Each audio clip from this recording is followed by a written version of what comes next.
बिस्मिल्लाहिर्रहमानिर्रहीम, अस्सलाम वालेकुम। Welcome to my kitchen. आज मेरे किचन में बहुत ही मज़ेदार और बहुत ही टेस्टी से कोकोनट के लड्डू बन रहे हैं। अंदर तक ये बहुत ही सॉफ्ट होते हैं, तो ज़रूर ट्राई कीजिएगा मेरी इस रेसिपी को। तो चलिए इसको बनाना स्टार्ट करते हैं। तो कोकोनट लड्डू बनाने के लिए सबसे पहले मैंने यहाँ पर एक पैन ले लिया और इसके अंदर अब मैं डालूँगी 1 खाने का चम्मच बटर यानी मक्खन। अगर आप चाहें तो घी का भी इस्तेमाल कर सकते हैं। मक्खन जैसे ही थोड़ा सा मेल्ट हो जाएगा तो इसके अंदर मैं दूध ऐड करूँगी। तो यहाँ पर मैंने 1 कप भर के दूध का इस्तेमाल किया है। तो दूध इसमें मैंने ऐड कर दिया, मिक्स कर लूँगी इसको मैं थोड़ा सा। उसके बाद आधा कप इसके अंदर मैं मिल्क पाउडर ऐड करूँगी। अगर आप मिल्क पाउडर ऐड नहीं करना चाहते तो फिर आप दूध की क्वांटिटी को 1.5 कप कर लीजिएगा, यानी 1 कप जो हमने इसमें डाला है तो आप 1.5 कप डाल लीजिएगा। तो मिल्क पाउडर को मैं 2 से 3 बैचेस में इसमें डालूँगी।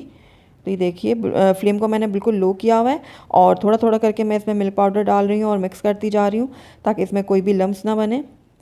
तो ये बाकी का भी मैंने इसमें मिल्क पाउडर ऐड कर दिया है, इसको भी मैं अच्छे से मिक्स कर लूँगी। तो ये देखिए तीनों चीज़ें अच्छे से मिक्स हो गई हैं, बिल्कुल यकजान हो गई हैं। तो बस इस टाइम पे आकर इसके अंदर मैं कोकोनट डालूँगी। ये डेसिकेटेड कोकोनट है, यानी पिसा हुआ जो नारियल होता है। 2 कप मैंने नारियल का इस्तेमाल किया है यहाँ पर। अब इस नारियल को मैं दूध के साथ अच्छे से पका लूँगी, थोड़ा सा मिक्स करूँगी इसमें इस तरीके से। साथ ही इसके अंदर मैं चीनी भी ऐड कर दूँगी। तो यहाँ पर मैंने 3/4 कप चीनी का इस्तेमाल किया है, लेकिन अगर आप ज़्यादा मीठा खाना पसंद करते हैं तो आप 1 कप के करीब भी इसमें डाल सकते हैं। तो चीनी को भी मैं अच्छे से मिक्स करूँगी इस तरीके से। जैसे जैसे चीनी पकती जाएगी कोकोनट जो है वो थोड़ा सा लिक्विडी फॉर्म में आता जाएगा और इसकी कंसिस्टेंसी जो है वो थोड़ी सी पतली हो जाएगी। तो बस इसको लगातार चम्मच चलाते हुए हम पकाएंगे। कम से कम 3 से 4 मिनट में इसको पकाऊंगी मीडियम लो फ्लेम में। साथ ही इसके अंदर मैं ऐड कर दूंगी 1/2 टीस्पून के बराबर पिसी हुई इलायची। जो छोटी इलायची होती है उसको मैंने पीस के इसमें डाला है 1/2 टीस्पून। इसको भी मैं मिक्स कर लूँगी अच्छे से। तो तकरीबन 4 मिनट हो गए हैं कोकोनट को मुझे मीडियम लो फ्लेम में पकाते हुए। अब ये देखिए, अब ये बिल्कुल परफेक्ट रेडी है लड्डू बनने के लिए। तो बस अब इसकी फ्लेम को मैं बंद कर दूंगी और इसको थोड़ा सा ठंडा होने दूंगी और उसके बाद इसको मैं 3 प्यालियों में ट्रांसफ़र कर लूँगी। तो ये देखिए हल्का सा ये ठंडा हो गया है, बहुत ज़्यादा आपने ठंडा नहीं करना, बस हल्का सा ठंडा करना है। और इसको मैं 2-3 कलर में बनाऊँगी। तो यहाँ पर मैंने 2 पिंच के बराबर पिंक कलर लिया है और वो मैंने इसमें ऐड कर दिया है। तो ये देखिए इसी तरह से इसमें मैं डालूँगी हरा कलर। तो ये भी मैं 2 पिंच डालूँगी इसके अंदर। इसको भी अच्छे से मिक्स कर लूँगी। और ये ध्यान रखिएगा कि कोकोनट को थोड़ा नीम गर्म ही होना चाहिए, ठंडे में ये अच्छे से मिक्स नहीं होगा कलर। और कलर डालना भी बिल्कुल ऑप्शनल है, नहीं डालना चाहते तो आप वाइट में भी सिर्फ इसको बना सकते हैं। तो ये देखिए तीनों हमारे जो कोकोनट के कलर हैं वो रेडी हैं। अब यहाँ पर मैं 1 टेबल स्पून के बराबर लूँगी कोकोनट और इसको इस तरीके से हाथ में लेकर इसका बॉल तैयार कर लूँगी।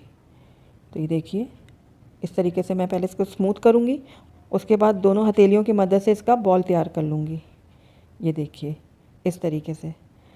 अब इसको मैं एक प्लेट में रख देती हूँ। अब मैं यहाँ पर एक ग्रीन वाला आपको बना के दिखाती हूँ। तो ये देखिए ग्रीन वाला लड्डू भी मैंने इसी तरीके से रेडी कर लिया।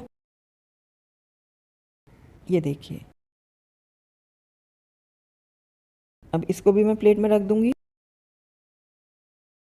इसी तरीके से मैं वाइट वाला लड्डू भी तैयार कर लूँगी।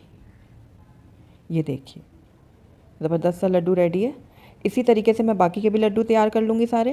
तो ये देखिए सारे लड्डू मैंने रेडी कर दिए हैं।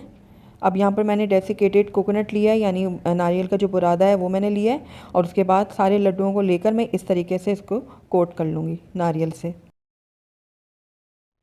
और ये देखिए ज़बरदस्त सा हमारा नारियल का लड्डू बनके तैयार है। इसी तरीके से मैं ग्रीन वाले के ऊपर भी चढ़ा लूँगी ये कोकोनट। ये देखिए अच्छे से कोट करना है हमने, इससे बहुत अच्छी खूबसूरती आती है लड्डुओं में। ये देखिए इस तरीके से। इसी तरीके से पिंक वाले के ऊपर भी मैं कोकोनट लगा दूंगी। और ये देखिए ज़बरदस्त सा लड्डू रेडी है। इसी तरीके से सारे लड्डुओं के ऊपर मैं कोकोनट लगा दूंगी। अल्हम्दुलिल्लाह हमारे बहुत ही टेस्टी और बहुत ही मज़ेदार नारियल के लड्डू बनके तैयार हैं। अंदर तक ये बहुत ज़्यादा सॉफ्ट बनते हैं और बहुत ही टेस्टी बनते हैं। तो ज़रूर ट्राई कीजिएगा मेरी इस रेसिपी को। आपको और आपके घर वालों को, स्पेशली आपके बच्चों को तो ये लड्डू बहुत ही पसंद आने वाले हैं, तो ज़रूर ट्राई कीजिए। अस्सलाम वालेकुम, वेलकम टू माय किचन। आज मेरे किचन में बहुत ही मज़ेदार और बहुत ही टेस्टी सी नारियल की बर्फ़ी बन रही है। बिल्कुल मार्केट स्टाइल में ये बनेगी, तो मैं आपको इसको नज़दीक से भी दिखाती हूँ। ये देखिए, तोड़ के भी मैं आपको दिखाती हूँ कि ये अंदर से कितनी सॉफ्ट और कितनी मॉइस्ट बनी है। तो चलिए इस मज़ेदार सी कोकोनट बर्फ़ी को बनाना स्टार्ट करते हैं। तो यहाँ पर मैंने सबसे पहले एक पैन ले लिया और इसके अंदर अब मैं 1 कप दूध शामिल करूँगी। ये फुल फैट दूध है, ये मैं इसमें ऐड कर रही हूँ। दूध ऐड करने के बाद इसके अंदर मैं चीनी ऐड करूँगी। तो यहाँ पर मैं 3/4 कप चीनी का इस्तेमाल कर रही हूँ। ये बिल्कुल परफेक्ट मेजरमेंट है जितनी क्वांटिटी मैं बना रही हूँ बर्फ़ी की। लेकिन अगर आप ज़्यादा मीठा खाना पसंद करते हैं तो आप 1 कप के करीब भी डाल सकते हैं। साथ ही 6 से 7 धागे मैंने केसर के ले लिए थे, जिसको थोड़े से दूध में मैंने भिगो के रख दिया था 10 मिनट पहले। ये मैं इसमें ऐड कर दूँगी। मिक्स कर लूँगी इसको मैं। लेकिन अगर आप ये नहीं डालना चाहते तो आप बिल्कुल इसको स्किप कर सकते हैं। आप इसकी जगह इलायची का पाउडर भी ऐड कर सकते हैं, ½ teaspoon. It's totally up to you, आपको जो पसंद है। अगर आप केसर डालना चाहें तो वो डाल दें, वरना इलायची का पाउडर डाल दें। और अगर दोनों नहीं डालना चाहते तो आप दोनों को स्किप कर सकते हैं। इसके बगैर भी हमारी जो बर्फ़ी है वो बहुत ही टेस्टी और मज़ेदार बन के तैयार होगी। अब दूध को मैं पका लूँगी जब तक चीनी मेल्ट नहीं हो जाती। तो लगातार चम्मच चलाते हुए मैं दूध को पका रही हूँ और आप देख रहे हैं कि चीनी अच्छे से मेल्ट हो गई है और दूध का कलर भी काफ़ी क्रीमी सा हो गया है।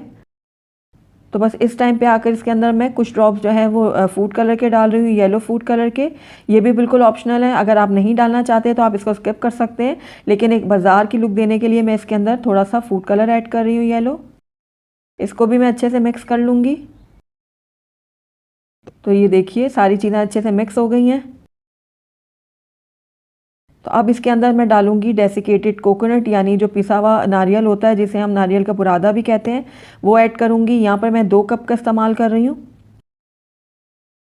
तो नारियल मैंने डाल दिया है दूध के अंदर। अब नारियल को 2 मिनट के लिए मैं लो फ्लेम में पका लूँगी, ताकि दूध के अंदर अच्छे से ये मिक्स हो जाए। तो ये देखिए, लगातार चम्मच चलाते हुए मैं इसको 2 मिनट के लिए पका लूँगी। 2 मिनट हो गए इसको पकते हुए। अब इसके अंदर 1 टेबल स्पून में देसी घी का इस्तेमाल कर रही हूँ। देसी घी ऐड करने से इसमें टेस्ट तो बढ़ेगा ही, लेकिन इसके अंदर एक अच्छी सी शाइनिंग आएगी हमारी बर्फ़ी में। तो बस इसको भी अब मैं पका लूँगी 2 मिनट के लिए लो फ्लेम में। तो ये देखिए, हल्की आंच पे मैं इसको पका रही हूँ। तो तकरीबन 2 मिनट हो गए हैं, इसको मैंने मज़ीद पका लिया है। अब जो हमारी कोकोनट की बर्फ़ी है ये बिल्कुल रेडी है। आइए अब इसको हम एक प्लेट में निकाल लेते हैं। आप कोई भी थाली या फिर कोई पैन ले सकते हैं कोकोनट को सेट करने के लिए। मैं यहाँ पर एक प्लेट का इस्तेमाल कर रही हूँ। अब थोड़ा सा घी ले लूँगी मैं और उसको प्लेट के ऊपर रख के इस तरीके से फैला लूँगी। ये देखिए, अच्छे तरीके से हमने घी लगाना है प्लेट के ऊपर, ताकि हमारी जो बर्फ़ी है वो ईज़िली निकल सके इसके ऊपर से। तो ये देखिए, प्लेट को मैंने अच्छे से ग्रीस कर लिया है। तो आइए जो हमारी अब नारियल की बर्फ़ी है वो इसके ऊपर डाल देते हैं। सारी नारियल की बर्फ़ी मैं इसके ऊपर डाल दूँगी इस तरीके से। उसके बाद किसी चम्मच या स्पैचुला की मदद से आप इसको शेप दे लें। जितना मोटा आप इसको रखना चाहते हैं उस हिसाब से इसको फैला लें। ये देखिए, इस तरीके से मैं इसको शेप दे लूँगी। तो ये देखिए, मैंने इसको अच्छे से शेप दे लिए। अब इसको मैं डेकोरेट कर लूँगी। आप चाहें तो चांदी के वर्क से भी कर सकते हैं। मैं यहाँ पर नट्स डाल रही हूँ इसके ऊपर। जो आपके पास ईज़िली अवेलेबल हो आप वो डाल लें। अगर आपके पास दोनों चीज़ें नहीं हैं तो आप उसके बगैर भी ये बना सकते हैं बर्फ़ी। इन चीज़ों के बगैर भी ये बर्फ़ी बहुत ही मज़ेदार और टेस्टी बन के तैयार होगी। तो हल्का हल्का सा प्रेस भी कर दूँगी ताकि जो नट्स हैं वो इसके ऊपर बैठ जाएँ। तो ये देखिए, हमारी नारियल की बर्फ़ी बिल्कुल रेडी है। इसको आधे घंटे के लिए अब मैं फ्रिज में रख दूँगी ताकि ये अच्छे से सेट हो जाए। फिर उसके बाद हम इसकी कटिंग कर लेंगे। तो आधा घंटा हो गया इसको फ्रिज में रखे हुए। तो आइए अब इसको हम निकाल लेते हैं बाहर। अब इसकी मैं कटिंग कर लूँगी। जो शेप आपको पसंद है उस शेप के हिसाब से इसको कट कर लें। मैं स्क्वायर में इसको काट रही हूँ इस तरीके से। तो ये देखिए, माशाल्लाह से हमारी बहुत ही मज़ेदार और बहुत ही टेस्टी सी नारियल की बर्फ़ी बन के तैयार है। ये देखिए कितनी ज़बरदस्त बनी है और बहुत ही टेस्टी बनी है। मैं तोड़ के भी दिखाती हूँ उसको। ये देखिए, बहुत ही ज़्यादा सॉफ्ट और अंदर से आप देख रहे हैं कितनी ये मॉइस्ट बनी है।